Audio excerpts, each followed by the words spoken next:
back in front of you this year to welcome you to my hometown. Wind is in the early stages of revolutionizing the way the world generates electricity.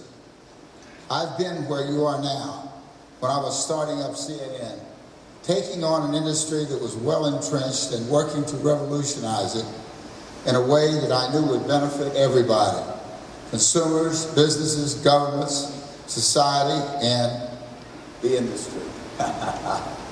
Let me tell you a little history of what we faced in the early days of CNN.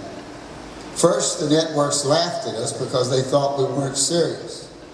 Then they ignored us because they thought we weren't big enough. Then they tried to keep us off the air. Then they lobbied to try to get us legislated away. However, the idea of choice for the viewers was just too powerful to be defeated. Just like the idea that using clean, renewable energy sources is better than burning something that pollutes the air and the water on which we depend. The wind industry in America is probably at that stage when the power companies, fossil fuel producers, and consumers are just starting to really notice you. But that's when it really gets hard, but it also gets to be fun. We all know that we cannot power our world on fossil fuels forever. They will run out. And for a million different reasons, now is the time to focus on renewable and clean energy. Some of those reasons are national security, air quality, water quality, and preservation of our natural landscapes. So I'm here today to encourage you to keep working. Of course, we have a lot of things to figure out. We need a grid that can handle a variety of power sources, including intermittent ones like wind and solar. We need strategic national legislation that gives newer energy sources a roadmap for success. We need transmission lines to get the energy from the windy areas to the load. Not easy issues to solve, but we're going to solve them.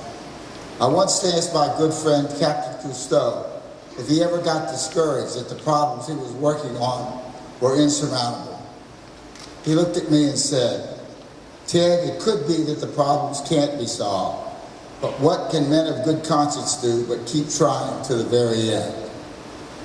It may not get any easier, but given the current state of the world, it's absolutely imperative that we continue to focus on renewable and clean energy. I've never seen anything so clear and overwhelming as the case for wind and solar. It's just a matter of how soon everyone realizes it. And hopefully we won't have to wait until high coal or gas prices choke our economy, or we pollute our air and waters to uninhabitable levels. When we were working in the early days of cable, we knew we had to have a strategic plan that demonstrated to everyone the benefits of choice and openness of airwaves.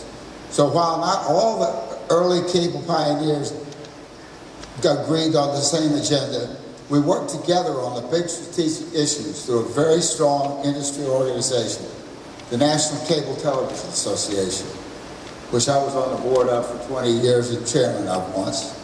One example of something we fought for and won was access to the White House press pool. Back then, only the three big networks had White House access. That is just the kind of issue we focused on, one that clearly benefited everybody, except the three networks, just like clean renewable energy that we own and don't import. So my challenge for you is to continue leading the charge. It's time for America to lead the world on the issue of an energy plan. And who better to lead that charge than the American Wind Energy Association? Working together to create a national energy policy, one that can be used as a framework for other nations. We are on the cusp of changing the way the world is powered, just as CNN was on the verge of changing the way the world got its news. So let's keep fighting. We're going to win in the end. Thank you very much.